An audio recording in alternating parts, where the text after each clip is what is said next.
And we are live. Man, I'd like to welcome everybody to the Let's Talk Fishing video podcast. My name is James. I'm going to be your podcaster for this evening. With me tonight, I have a guy who has been on my show a couple times before.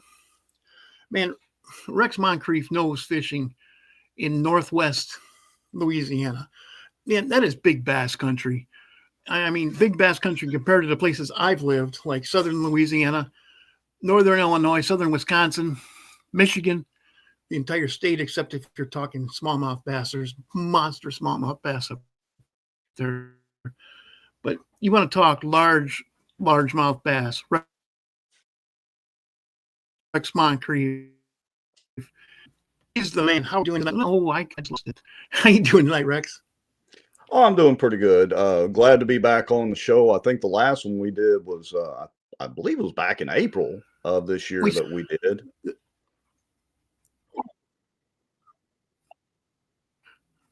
Yeah, it was. And we talked big bass back then, too. It's one of my favorite subjects. Yeah, and so we'll talk about that some more tonight. As a matter of fact, I fish Caddo Lake a lot, which is a border lake between Texas and Louisiana. And, it's about 50% in Louisiana, 50% in Texas. But anyway, so I fish Caddo a lot. It's a shallow water lake. But you can catch some really big fish this time of the year, especially starting October, November, and even, of course, on into December. Even though, it's got a heavy influence of Florida genetics in it, but you can still catch some big fish during the wintertime. Oh, yeah. Man, them Florida fish. So how are you catching those fish this time of the year? Well, if you want, I've got a video to show. It's about a minute long, and I can actually show the technique on the video. Of course, the screen will be a little small, and then I'll explain it. How about that? All right, so here we go. I'm gonna roll this video, and then I'll explain what I'm doing here.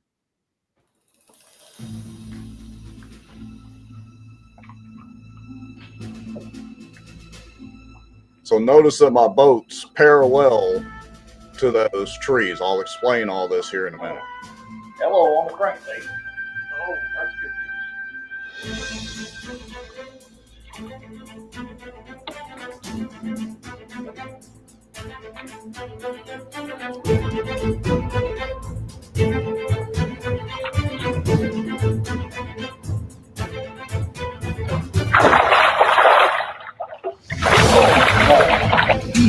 Yes, sir. Jeez.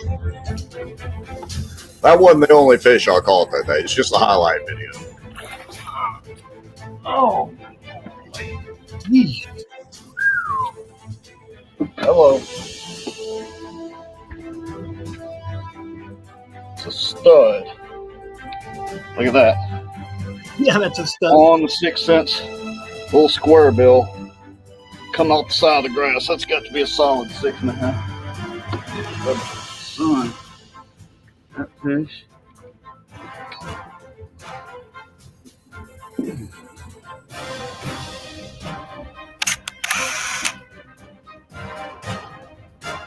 Good Lord, 24 inches, I bet.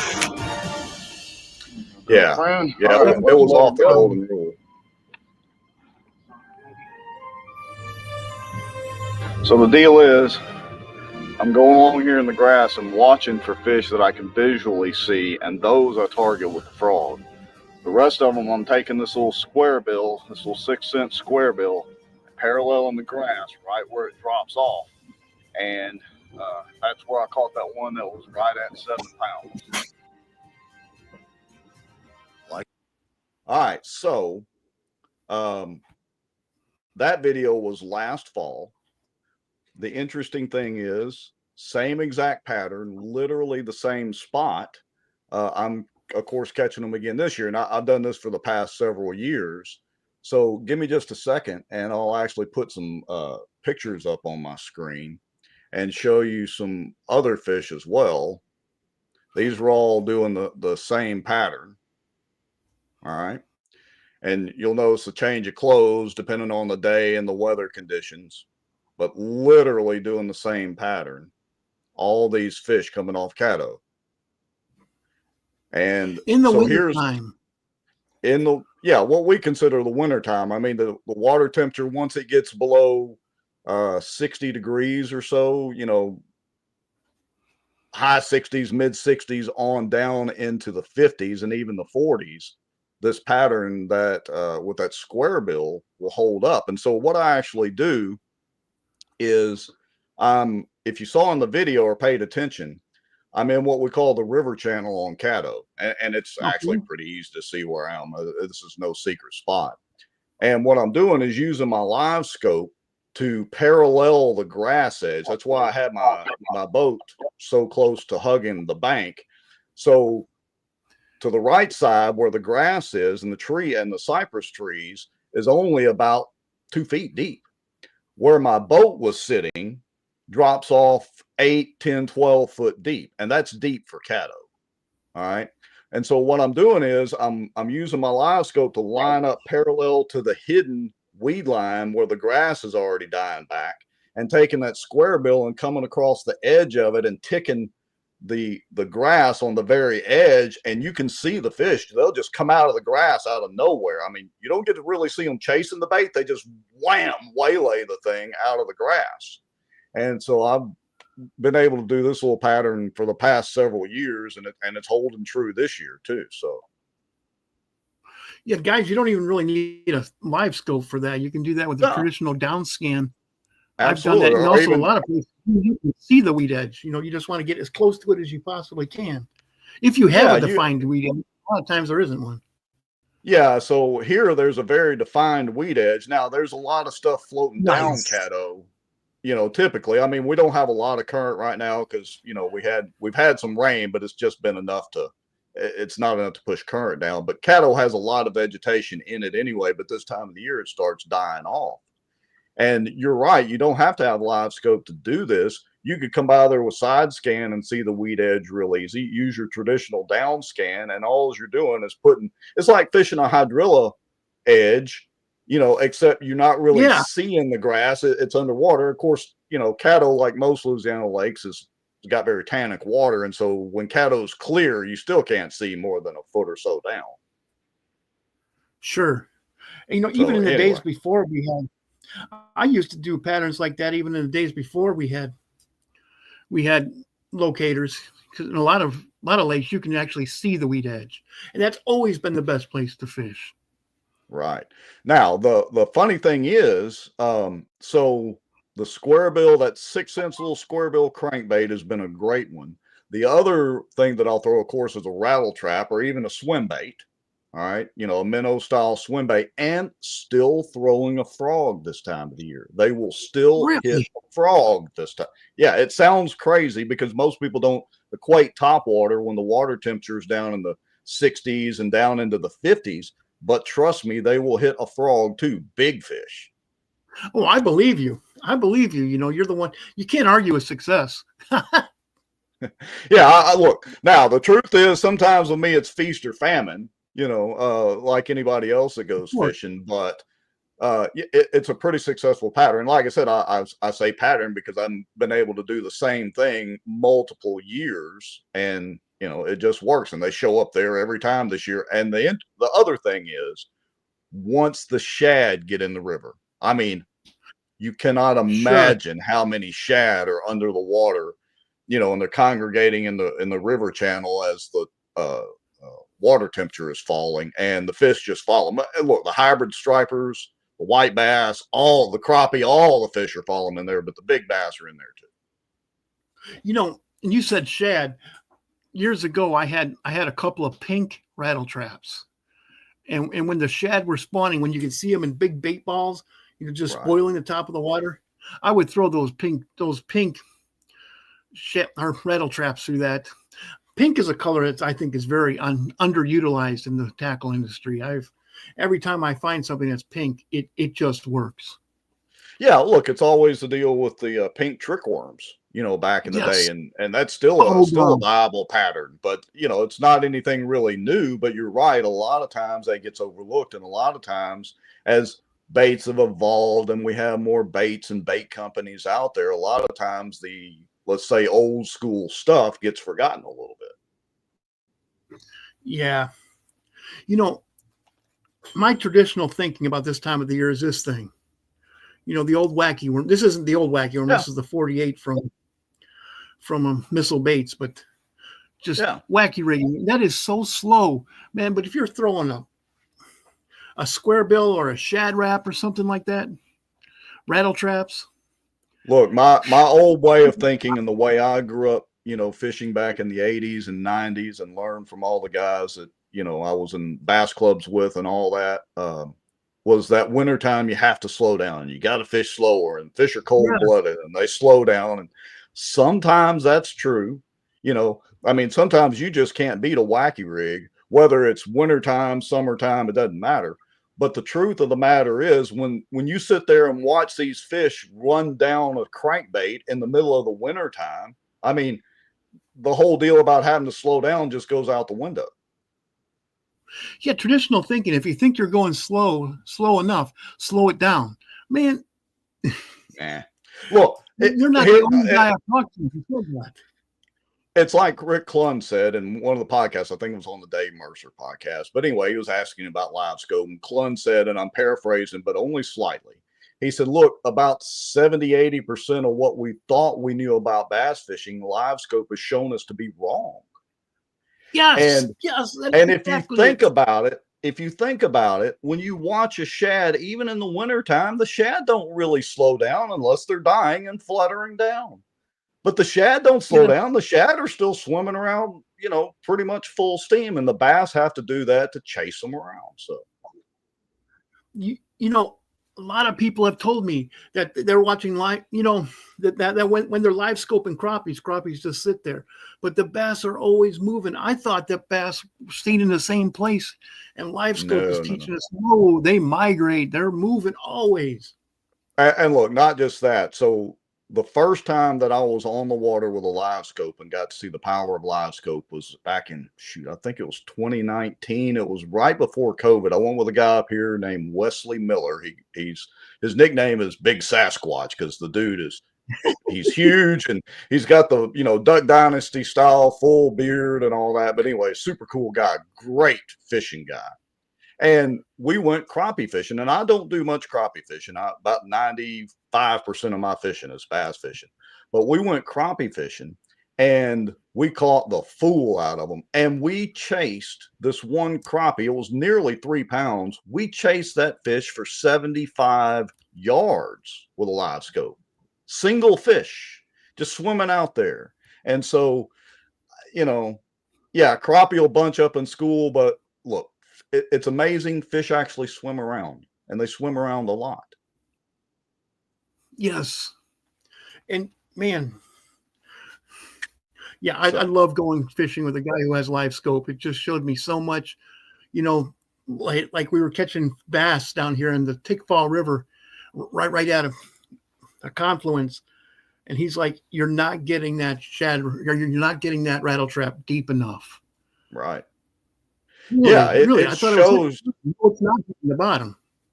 Yeah, it's amazing what I've learned just, because I've thrown crankbaits all my life and all that, but just using the live scope, what you think that crankbait's down there doing and what it's really down there doing can be two completely different things, and the live scope doesn't lie. And so that's where I utilize it. There's a whole debate about live scope being good and bad, and that, whatever people want to argue about that. But again, the Rick Clunn philosophy for me is it's showing us in real time what things are doing, and we can learn from that. And, I haven't caught a great number of bass that I can pinpoint and say I caught those fish only because it was live scope, but I use live scope as a tool to help me do a lot of different things anyway. So no different than side scan to me. Yeah, it's just another tool that we have in our arsenal now. It's a very useful tool, but most useful tool I think I found was the graphing GPS that actually worked, because when the graphing GPS first came out, we had Lowrance LMS 350A, which is the first unit I had. Right. I would come out on the Great Lakes and I would do 9 waypoints, within 100 yards of the boat launch, just so I could find my way home. Hopefully one of them was actually true when I got back, because I'm still scared of the Great Lakes. You have to respect them. because they Well, don't look, wish to Great even Lakes you. look, even fishing Toledo Bend in the fog, or anything like that. I mean, I would say this. I mean, I like live scope. I use it, not all the time, but I do use it. But I would say I agree with you that the greatest advancement in technology has been GPS, number one. And then number two, I would argue spot Yes. lock or anchor lock or whatever trolling motor brand you have, but spot lock on the Minn Yes. Kota is the bomb.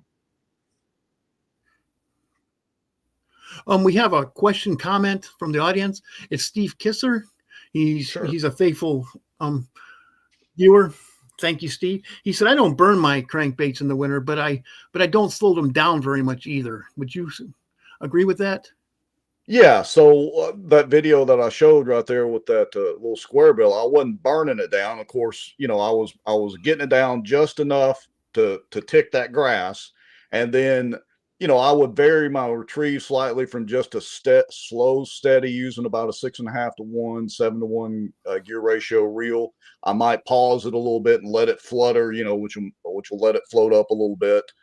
So yeah, I wasn't burning it, but then again, I wasn't just slow rolling it either. So Oh, very good. You've been doing some research recently, haven't you, about the popularity of bass fishing? yes, I have. And one thing about me, whether it's my podcast with the outdoor stuff, I do a political podcast as well, but um, I'm not afraid to tackle, let's just say, slightly controversial stuff. And one of those topics has been, and this has been on my mind honestly for a long, long time, but it's one of those things that the fishing and bass boat industry and the fishing industry as a whole doesn't really promote. And that's the fact that bass fishing, fishing in general, but also, of course, bass fishing, even saltwater fishing, has flatlined. Now, Ooh, everywhere you hear, it's the phrase is growing the sport and growing the sport, and there's more people fishing now than ever yeah. before. That's only partially correct. Once you deep dive into the data, it's kind of a bleak picture that's painted. And I hate to say that, but the data doesn't really lie. That you can have all the anecdotal evidence you want, but the math doesn't lie. I think what they're saying is, yeah, there's more people fishing, but as a percentage of the population, it's not growing like it should be. I agree with you, because you That's can hide. correct. I mean, yeah, I do statistics as part of my job, and I know how to hide stuff in those kind of statistics. And I think what you did is you uncovered that. Well, I don't know. I wouldn't say that I necessarily uncovered it, but I'm going to switch screens here on my end and pull up some graphs and stuff, and they may be a I'll little make it, hard to read for the viewers, but well, I'm I'll making it bigger. explain.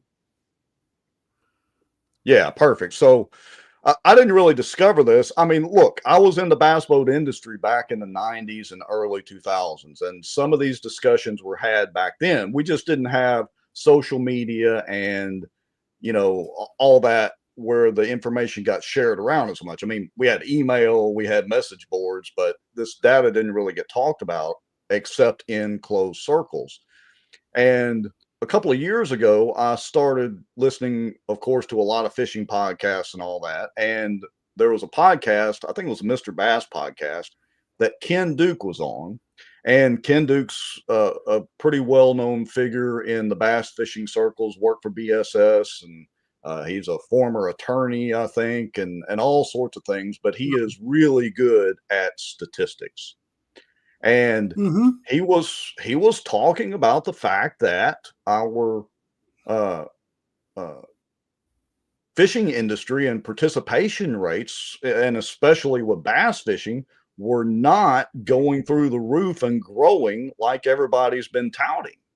They're just not doing that. As a matter of fact, if you want to, I can share. I've got a quick video that I ran on my channel, and if you want, I'll share it out and Well, play please it do. here in the show. All right, so let me get this set up, and let me just warn your viewers first of all that Ken does use one curse word in here, but it's not too bad, and For it's in reference to shame. Yeah, it's in reference to a college angler, so I'm just telling everybody, prep yourselves for this. All right, but here we go. Okay. This is from the Mr. Bass podcast. This was in 2021. This is a Mr. clip I Bass. put together. Yeah. All right, here we go.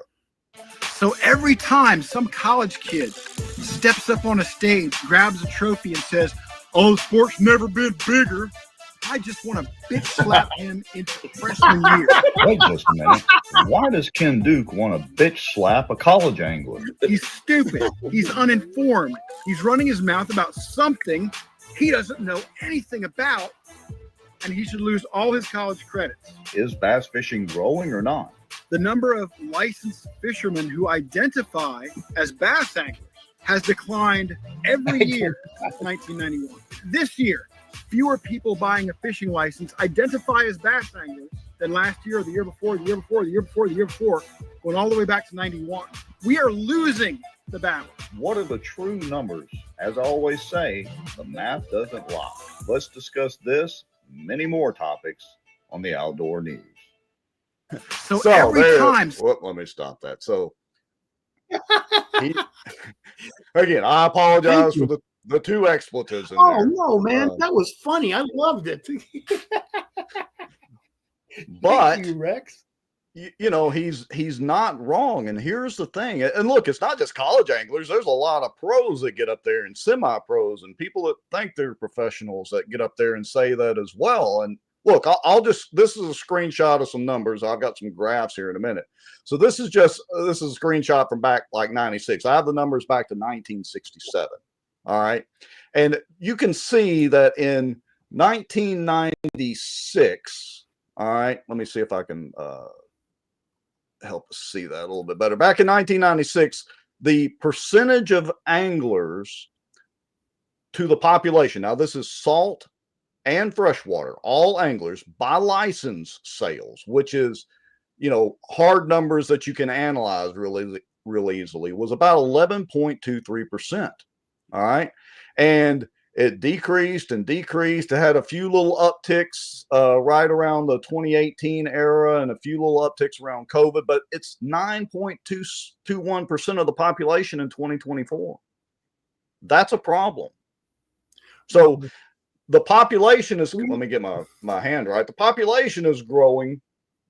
The number of people angling and participating in angling is flatlined and even decreasing. And that's just the facts, the hard, cold facts. So what you're saying is they're not talking about percentage of the population. They're talking about hard numbers. Well, hard numbers too. Now I'm still diving into some of the hard numbers, before I make some final determinations. But this graph right here, this is the paid fishing license holders.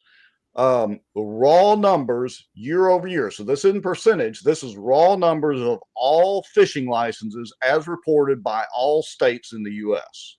All right, reported to the U.S. Fish and Wildlife Service. Okay, and you can you can see right there, just plain as day, that the numbers are increasing. This is back to 1967. The numbers are upticking. The raw numbers are upticking. There was the height during the mid 80s and then the peak in the early 90s. And then it fell off to the, mid 20s, let's say 2015 era. It peaked back up and then dropped again, then rose again. And we see the COVID anomaly right here where it really spiked up. But since the COVID restrictions have been released several years ago and all that, they're starting to decrease again. So it's actually both ways. It's the raw numbers. And again, this is using the license sales, which is hard data that can be easily analyzed. Again, I understand there are a lot of people that fish that maybe they don't get a license. Maybe they don't have to if they're on private waters, depending on the state. And maybe some of them go out there and just forget to get their license. But these are hard numbers and the data doesn't lie. Okay, we have a couple of comments I'd like to go over. Gary Bourne, who's one of the directors of the Thin Line Fishing League, which is right here in Louisiana, he says that's why here at the Thin Line Fishing League we are keeping it simple for the amateur side, and key is And now we have pro division that appeal to those people in higher levels. So he's trying to get people to become interested in the sport again. And Steve Kisser says that the guy in that video was right. Yeah, he is right. Well, and that's a good. So those comments are great because there's a thing in fishing and other numbers called the leaky bucket. So we're pouring water in, but you have holes in the bucket. And so the problem is, even though you're pouring lots of water in, there's almost as much, if not more, water leaking out of the bucket. It's called the leaky bucket problem. Yes. Also known as, and related to angler churn, which is the number of anglers coming in versus the number of anglers leaving. And look, I'm very involved in the high school bass fishing. As a matter of fact, if you go to highschoolbasstrail.com, you can see that's a new tournament circuit we're starting for high schoolers up here. But the main reason is we know that if we don't feed the pipeline of bass anglers, and again, this really applies to all fishing, not just bass fishing. I'm just real bass fishing centered. But if we don't apply some things to help these anglers get involved in fishing early, and honestly, they need to be involved in fishing and bass fishing or whatever type of fishing earlier than high school. But if we don't get them involved in fishing and get them hooked on fishing, they churn out of it real fast. High school fishing is huge. There are a lot of high school tournaments in Texas. They run 300 boats a tournament. But the problem is when they turn 18, that's it. They may fish a little more. Some of them may move on to the collegiate deal and all that and fish in college. But a very, very small percentage of them do that. Some of them may stay in. They may fish regional tournaments. They may not fish at the college level. They may come back and go pro. But again, that is a very, very minuscule percentage of it that happens like that. I've got a graph right here that's showing the anglers as a percentage of population. And look, we're below 10%.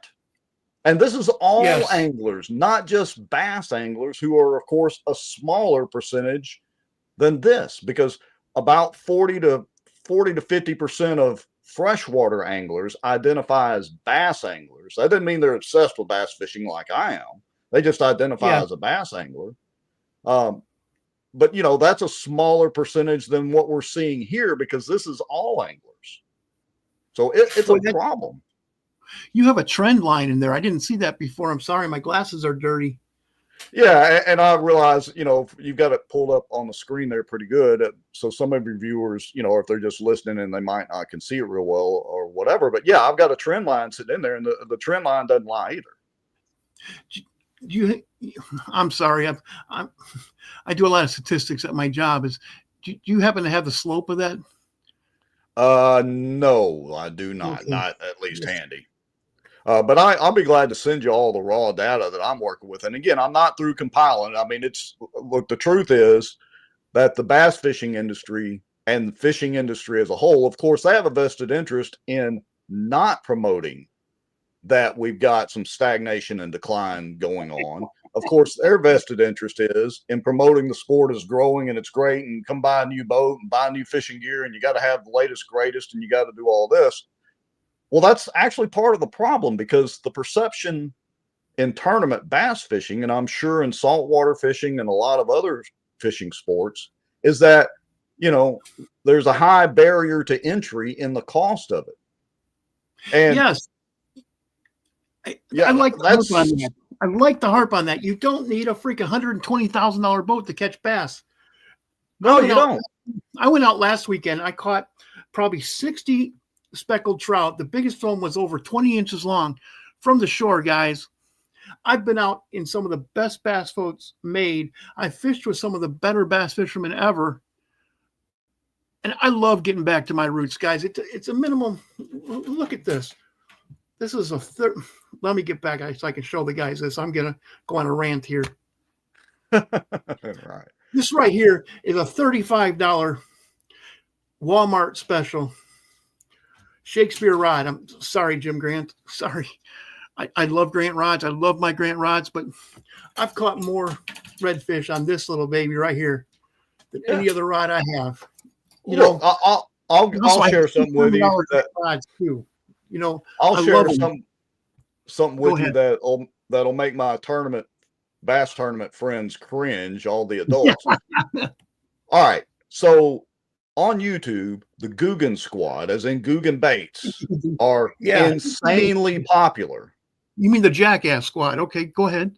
Well, yeah, but look, here's the thing about those kids is they didn't start out bass fishing tournaments. They really don't do that anyway. They started out, a lot of those kids did when they came together and formed their group and all that. The way they got popular was fishing ditches, ponds, backwater canals, just grabbing a backpack with some tackle and a rod, and that's how they became famous. And the heck of it is, a lot of the high school anglers now, they might not know who Kevin Van Dam is, but they know Yeah. who some of the Guggen squad kids are, and some of these YouTubers that aren't necessarily running around in, $75,000 and $100,000 bass boats and all this sort of thing. I mean, so yeah, there's something to that. The perception of the barrier to entry is that barrier is financially expensive. The reality, to get into bass fishing, you don't really have to spend that much. It's like you said, you go buy a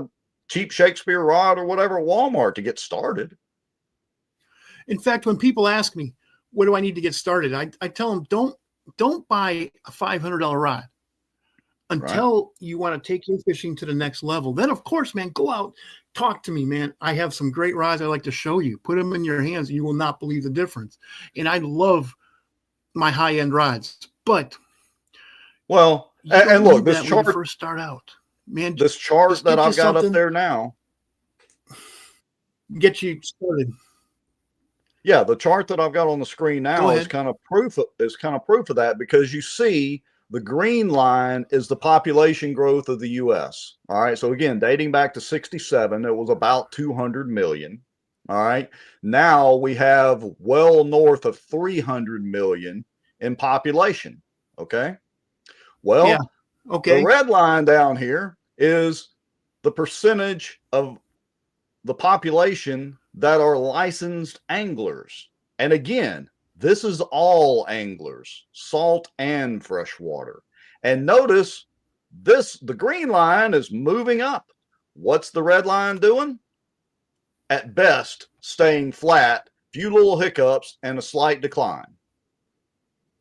So okay, we've got a challenge in the fishing industry. There's not a doubt about it.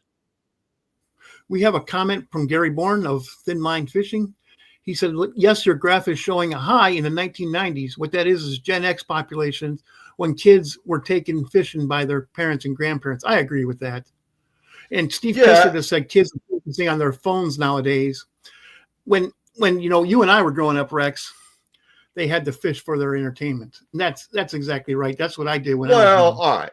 But let me take a little bit of issue with that.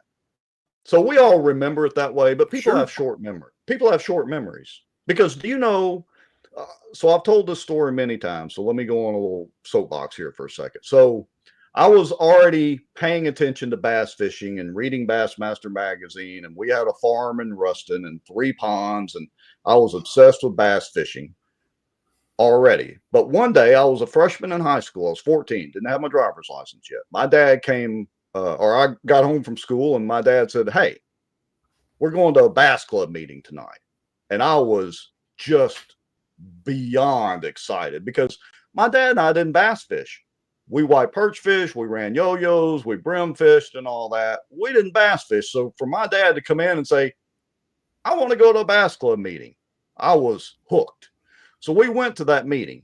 My dad fished one bass tournament, said he was never doing that again. It was entirely too much work. But I was hooked. And he said, here's the deal. Yeah. He would drive me to the lake, back the boat in the water with me in it. He bought an 18.5-foot Cajun with a 200 Johnson in it. This is 1984. And that's what I fished out of. He would come back and pick me up. No GPS, no nothing. Fishing Darbone Lake in Farmville, and other area lakes. When I got my driver's license at 15, I would drive from Ruston to Toledo Bend by myself in that 18.5-foot boat, no GPS, mag light and a map at 3 and 4 o'clock in the morning, driving the back roads because I-49 wasn't finished back then. All right. Wow. But my point is, Guess what? I also had at home. I had gotten my first computer that year. I'm a tech guy, by the way.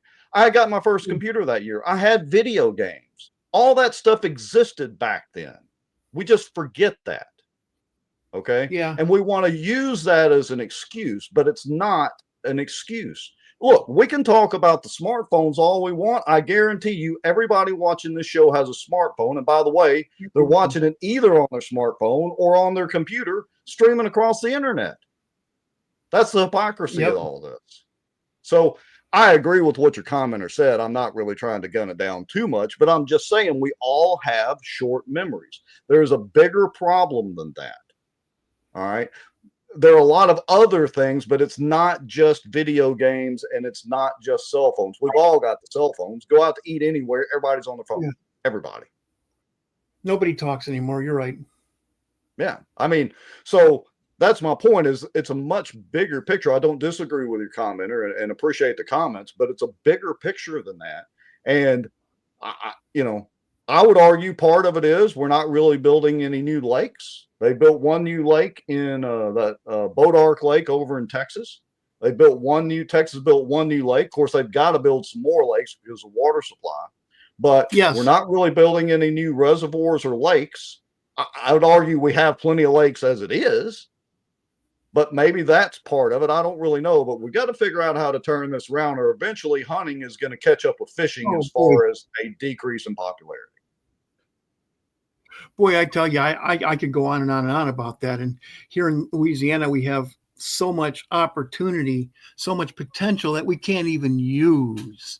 But that's for another podcast. Yeah, that's a whole other subject. And I don't need any more battles on any more fronts right now. Yeah. So how long are we going to go tonight? Because I can talk about this all night. Actually, probably 5 more minutes, and then we'll do shout outs. And okay, we're already at 37 minutes. All right. So let's see. Let me go through my notes. And so one of the things you'll hear people say is, well, yeah, but I go to the lake these days and the boat ramps are all full and they're all full all the time. Well, that's anecdotal evidence, not hard data. And there's a reason for some of that. When you go to a lake and they seem to be more populated. Number one, there are more people on the water skiing and other things, but also there are more people on the water fishing, but that's because the demographics of people that are boat owners and fishermen are shifting, just like we've been talking about. And so you have a lot of the middle-aged or upper middle-aged folks, probably like you and me, have a little more disposable time, a little more disposable income. And so you'll see them on the water a lot. And the other thing is you will see an increased number of people fishing because of the influence of the high school and collegiate fishing. So there are greater numbers of them, but overall, still, the numbers don't lie. We're bleeding slowly in this sport. And the high school fishing and the collegiate fishing is helping to slow that bleed down, but I would argue it might not be enough if we want our sport to continue, especially bass fishing and tournament fishing, but I'd argue red fishing tournaments are popular, crappie tournaments are popular now. So I don't know what the whole answer is. I hadn't come up with that yet. All I can tell you is we got a problem. Just a parting thought here. Back when you and I were growing up, you could make it on dad's salary. Right. I make darn good money nowadays, and it's very difficult for me to make it on just my salary alone. Oh, yeah. A lot of it is I'd agree. Guys just don't have time because they have to work 2 jobs. The mom also works, so you can't just take off on the weekends like my dad could. I took off on the weekends all the time. Man, when I started having kids, I set myself up as a guy. Well, I didn't start having kids, but I've been corrected about that hundreds of times from the women I had kids with. Right. Yeah. Yeah. Enough helping raise the kids. Yeah. Right. Yeah. But anyways, man, I set myself up as a guy because I knew that those days of being for fishing every day, every weekend day were over.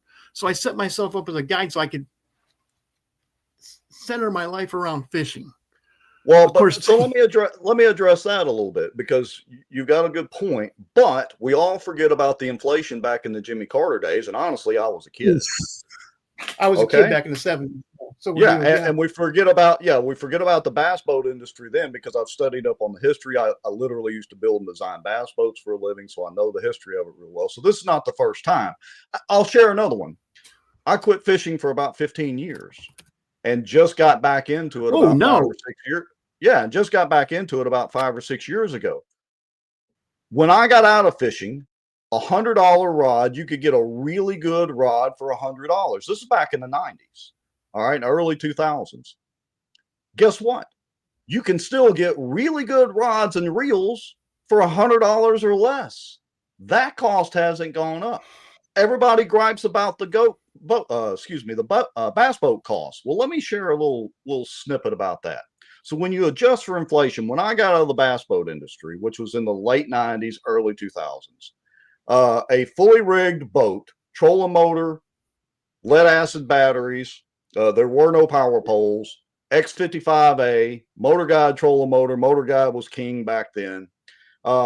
With a 225 on it, Yeah. because the 250 wasn't really out yet and wasn't popular, went for about 30 some odd $1,000, depending on boat brand, with a tandem axle trailer, brand new. If you adjust for inflation, you're a numbers guy. If you adjust for inflation and run the math up, bass boats are not all that much more expensive. Back then, brand new Mercury motor, 225, was about $12,000. I can go buy a 250 Pro XS right now for about 20 to 22,000, brand new out of the box. So adjusting for inflation, those prices have not gone up much. But what's happened is we've added power poles. That's $3,000. We've added Ultrex or Garmin Force or pick your trolling mode. That's another $3,000. We've added anywhere from, I'm just going to say a range, $5,000 to $25,000 worth of graphs and electronics, live scope, whatever, to your boat. Yeah, because now you need 5. Yeah. I got over $2,000 in lithium batteries in my boat, and I'll run a 25-year-old Champion. All right. So my point is that, yes, boats and motors and the trailer, and I come at this from a former boat builder perspective, have gone up, but pretty much with inflation. It's all the other stuff that we're adding on to them now that has gotten so dadgum expensive that a lot of people think you have to have. And the reality is you don't have to have it. Look, LiveScope didn't force all the shallow fish to leave the shallow water. No. So anyway, I hate to come on your podcast and get on my soapbox, but it just drives me crazy sometimes with that's why I asked you that's why I asked you back, because I like your soapboxes. I'm pretty good about getting on my soapbox and giving my 2 cents for what it's worth.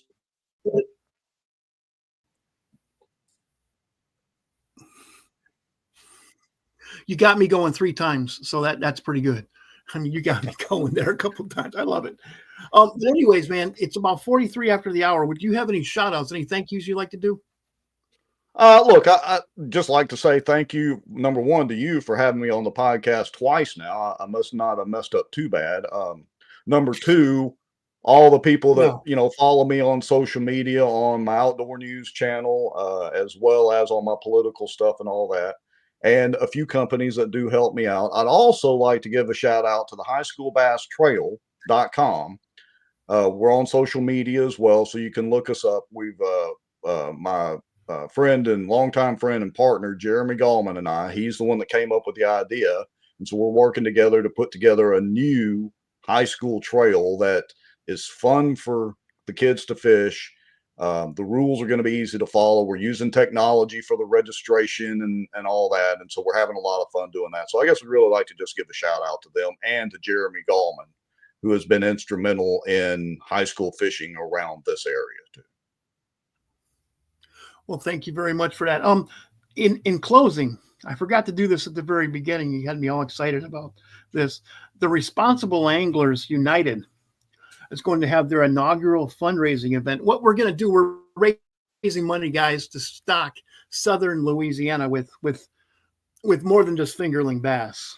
I don't know exactly how big they're going to be, but they are going to be bigger. And they're going to have their inaugural ball on February 8th of 2025 from 6 p.m. to 10 p.m.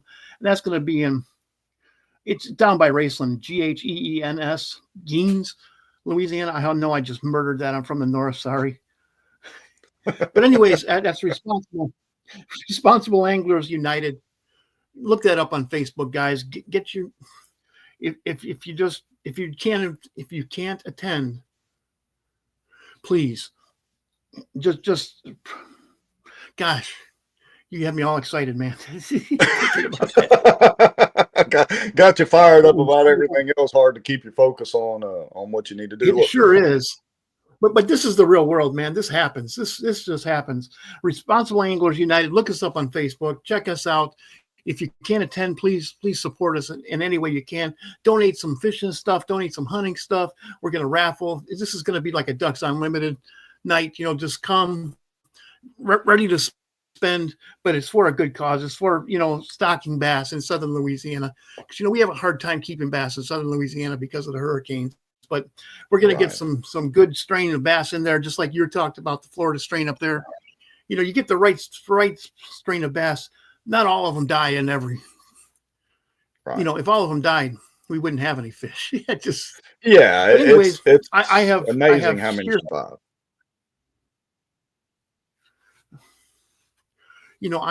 I've spearheaded stuff like this up in Illinois. Now I'm running promotions for this. I think it's a very worthwhile cause. Yeah, I'll be glad to share that on my social media channels. Thank you. Man, one thing I say, remember what I said in the last podcast, if you build it, they will come. Right. If you build it, they will come. If you have 10-pound bass down here, man, you're going to see new hotels coming up because the guys are going to want to come and fish for them. 10-pound bass is worth a lot of money. Also, it raises a lot of interest. You have pictures like you had, guys holding up bass up there. Take the picture, come on. That attracts interest, and that attracts interest in our sport. Actually, Absolutely. This isn't my sport. This is my lifestyle. Yeah, I would agree with you there. It's definitely a lifestyle. There's no doubt about it. And, there's so much good in fishing, so even when I'm talking about the bad stuff, it's just because, like you, I'm very passionate about it. And so I want to see more people get introduced, to bass fishing and to fishing in general as we knew it and we grew up with. I want to see the next generation, see us hand that off to the next generation too. Oh, yeah. Okay, I just had a blip there with my kind of connectivity. Okay. But anyways, guys, it's 48 the hour. I'd like to thank everybody for tuning in to the Let's Talk Fishing video podcast. With one of my good buddies, Rex Moncrief here. We could, like he said, we could go on for hours talking about this, but I have to work tomorrow.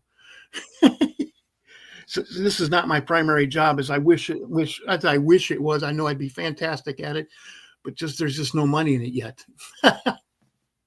But anyways, guys, thank you so much. You know what? It's Wednesday. I'm going fishing this weekend. I'm going out for some more specks. I wish I could fish for bass, but I just can't. So many fish, so little time. There you go. There's so many fish, so many lakes, so little time. So little time. But anyways, get out there, guys. You only get to do this life once. Spend some time fishing, because remember, in the last days, like we talked about, you're not going to be talking about how much fun you had sitting there watching television. Yeah, and look, I'd like to say, based on what we were talking about tonight, not only get out there and go fishing, take somebody with you. Take somebody with you that hasn't never been fishing. It can be aggravating to teach somebody, but take somebody that's never been. I'd like to talk about one last comment we had from a good buddy of mine. He's a member of the International Freshwater Fishing Hall of Famer, Jim Grant, and the best rod maker in the business. Yeah. He said, very good podcast, Jay. To have a guy like that to give me a compliment. When somebody praiseworthy gives you praise, that's real. Thank you, Jim. I appreciate you. Okay, with that, guys, I'm going to end the podcast. Rex, please stick around for 2 minutes afterwards. Not a And problem. thank you very much and have a good night, guys.